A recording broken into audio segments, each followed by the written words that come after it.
কাতারে যারা food delivery করবেন 4টা কোম্পানি আছে। এক নাম্বার হলো আপনার তালাবাত, তারপরে সুননু, রফিক, আর রিসেন্টলি যেটা ওপেন হয়েছে সেটা হচ্ছে কিটা, চাইনিজ কোম্পানি, কিন্তু খুবই ভালো, ভালো স্যালারি পাওয়া যায়।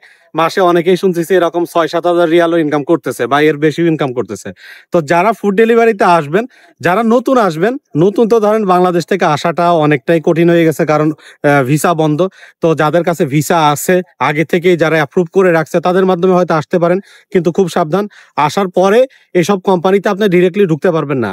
বাংলাদেশ থেকে যদি আপনি বাইক চালানো শিখে আসেন, এখানে এসে আপনি একটা ড্রাইভিং স্কুলে ভর্তি হবেন, তাড়াতাড়ি লাইসেন্স পেয়ে যাবেন। লাইসেন্স পাওয়ার পরে আপনি যে কোনো একটা কোম্পানিতে আপনি ঢুকবেন, কোন একটা সাপ্লাই কোম্পানিতে ঢুকবেন, যারা আর কি বাইকার যারা আছে তাদেরকে যারা সাপ্লাই দেয় বিভিন্ন বিভিন্ন ফুড ডেলিভারি কোম্পানিতে, এরকম একটা সাপ্লাই কোম্পানিতে ঢুকলে আপনি মোটামুটি ভালো ইনকাম করতে পারবেন।